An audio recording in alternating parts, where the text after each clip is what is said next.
مفاوضات أو تمديد عقد بدر المطوع؟ اولا دعني اشيد بامكانات وقدرات اللاعب بدر المطوع، وهو طبعا يعتبر اضافه للدوري السعودي. نعم. عمليه الاسناد طبعا انا عضو مجلس اداره وجزء من اداره النادي، لكن انا استغرب العنوان ان المفاوضات واسناد المفاوضات. طبعا لا زال الوقت مبكر. الكابتن بدر متعاقد مع النادي او تعاقد معه بنظام الاعاره الى نهايه الموسم، والان الحمد لله يقدم اداء كويس وشكل اضافه للفريق، وزي ما قلت اضافه للدوري السعودي. لا نختلف على موضوع هذا. المفاوضات طبعا من بدا الكابتن بدر مع الفريق،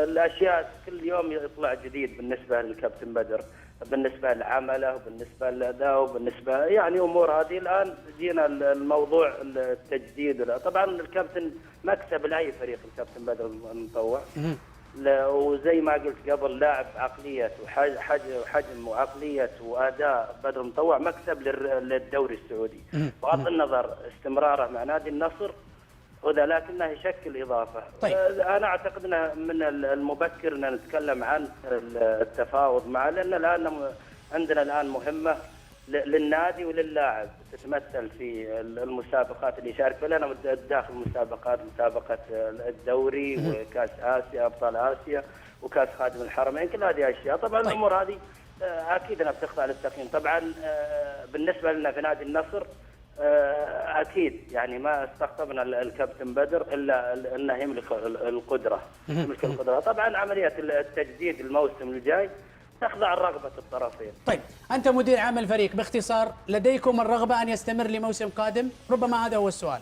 طبعا انا كمدير عام كره الفريق، مدير عام الكره للفريق، لدينا الرغبه ما في شك. لاعب بحجم الكابتن بدر المطوع مكسب، انا زي ما قلت لك مو بالنادي النصر، للدوري السعودي، واستمراره مطلب. ستبدا في الحديث معه الاسبوع القادم؟ طبعا مثل ما قلنا ان الان تركيزنا ينصب، عندنا مهمه لنا كنادي او كفريق وللاعب كلاعب، لكن هذا لا يمنع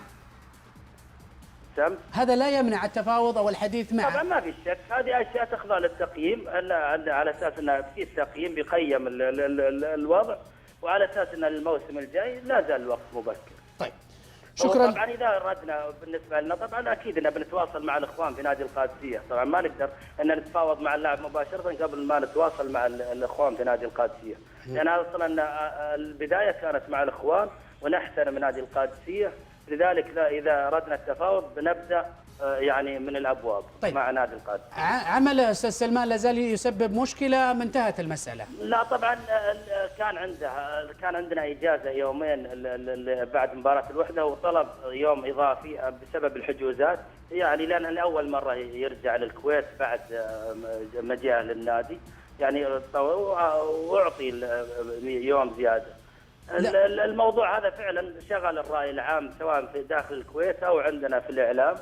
اللاعب لاعب محترف بكل ما تعنيه الكلمه، اسند الوضع هذا للوالده وللاخوان في نادي القادسيه لمتابعه الموضوع، وهو مركز على اللعب. يعني لن يسبب مشكله مساله ارتباطه وعمله؟ لا بالنسبه للكابتن انا اتوقع واحد بعقليه الكابتن بدر يعني هذه الامور تكون ليس في مستوى استاذ سلمان، ارجو ان نركز فقط، ليس في مستوى في مساله التجديد معه والتمديد للموسم القادم. انا قلت لك تخضع رغبه الطرفين، ان لدينا الرغبه ما في شك، لكن لا زال الوقت مبكر. جانب العمل، عمله العسكري، هل سيؤثر في هذه المفاوضات؟ امر يخص الكابتن بدر. هل سيؤثر؟ امر يخص الكابتن بدر. تعتقد انه سيؤثر او يكون عائق امامكم؟ ما اتوقع، لان لاعب حجم بدر المطوع يعني مستقبله انا اتوقع انه في المجال الرياضي. شكرا لك استاذ سلمان القريني، مدير عام فريق كرة القدم بنادي النصر، شكرا لتجاوبك، شكرا لتواجدك.